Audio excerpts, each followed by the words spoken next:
अस्सलाम वालेकुम फ्रेंड्स। उम्मीद है आप सब ठीक होंगे। आज बात करेंगे ना बताएं। अपना गम जो आपके पास है ना, किसी को नहीं बताना चाहिए।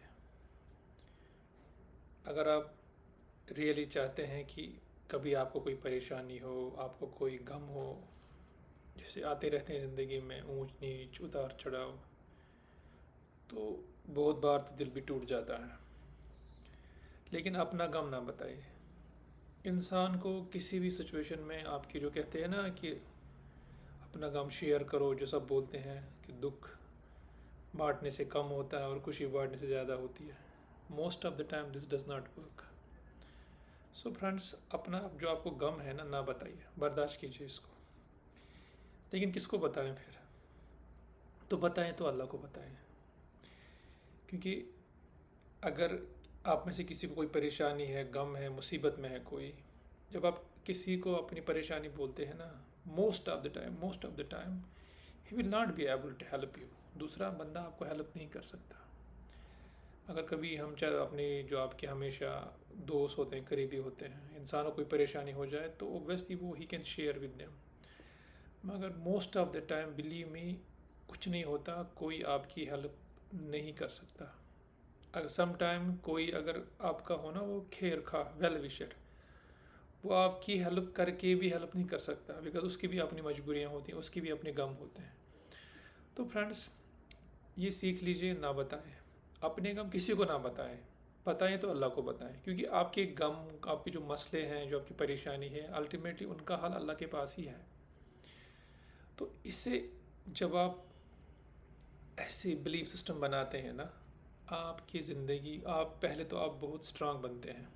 दुनिया में आप पे जो भी कभी मुसीबत आती है, ऑब्वियसली एवरीथिंग कम्स फ्रॉम अल्लाह। आप उसको टेकल करते हो। आप में वो कैपेसिटी, एनर्जी पैदा होती है टू टेकल, अगर कोई भी आप पे बार कभी आजमाइश आ जाए। लेकिन ये तभी पॉसिबल है जब आप पहले ही बहुत स्ट्रांग हो अंदर से। और जो रोज़मर्रा की छोटी छोटी आजमाइशें हैं, इंसान इनसे ही स्ट्रांग बनता है।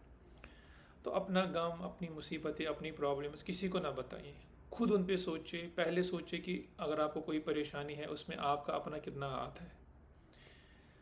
अगर आपको लगता है कि मोस्ट ऑफ द टाइम हमारे पास, हमें जो भी प्रॉब्लम्स होती है ना, उसके लिए हम we have to blame our selves.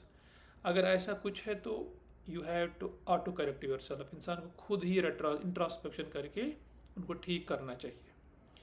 हाँ, देयर आर सम कैलेमिटीज जो कि नेचुरल है, वो आपके हाथ में नहीं है। लेकिन ऐसी कैलेमिटीज भी you should learn to deal them personally.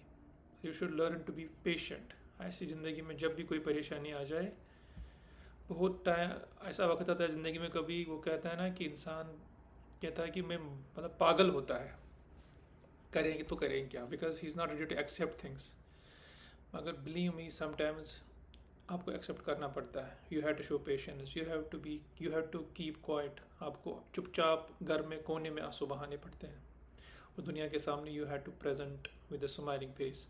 तो फ्रेंड्स, अपना गम किसी को नहीं बताना चाहिए। अगर बताना चाहिए तो अल्लाह को बताना चाहिए, बिकॉज अल्टीमेटली अल्लाह ही जो आपको गम देता है, वो ही उसके पास ही उसका बेहतर रिप्लेसमेंट होता है। तो फ्रेंड्स, छोटी सी नसीहत, छोटी सी कुछ अच्छी बातें, तो इनका ज़िंदगी में बहुत फ़ायदा मिलता है। क्योंकि अगर आपको कभी खुशी मिलती है, तो आगे वक्त में आपको कभी गम भी आ सकता है, आप पे कोई आजमाइश भी आ सकती है। जैसे खुशी के टाइम हम बहुत खुश होते हैं, अल्लाह मतलब वी जंप विद हैप्पीनेस। इंसान कभी सोचता है कि बस खुशी है, मतलब वो तारीफ करता है अल्लाह की। और कभी ये भी गुमान होता है कि अगर आपके साथ अच्छा होता है कि मैं अच्छा हूँ, इसलिए मेरे साथ अच्छा हो रहा है। लेकिन आजमाइशें आती हैं, अगर आपके साथ सब अच्छा हो रहा है, कभी बुरा वक्त भी आएगा। तो जितना शुक्र, जितनी खुशी आपको अच्छे टाइम में हुई, उतना ही सब्र इंसान को बुरे वक्त दिखाना पड़ता है। यही रियल आपके फेथ का टेस्ट है। और इसी से ज़िंदगी आसान बनती है, और इंसान हर परेशानी का you deal with them. I mean you deal with किसी भी मुसीबत में आप उसका मुकाबला बड़े आराम से कर पाते हैं। नहीं तो इंसान बाज़ वक़्त ऐसा होता है कि अगर कोई परेशानी आई, बहुत सारे लोग then they go into depression, ज़िंदगी भर वो इतना उनको इतना डिप्रेशन आता है कि इंसान सोचता है वाई मी, मेरे साथ ही क्यों हुआ, मैं तो ये डिज़र्व नहीं करता था। बट देन खुशी गम दोनों अल्लाह की तरफ से आती है। तो जब भी आपकी अल्लाह आप हम सबको सलामत रखिए, लेकिन जब भी आप में से हम में से किसी को ऐसी कोई मुसीबत अप्स डाउन आ जाए तो प्लीज़ किसी को ना बताएं, सिर्फ अल्लाह को बताएं। Thank you very much. इंशाल्लाह इन बातों का फ़ायदा ज़रूर मिलेगा।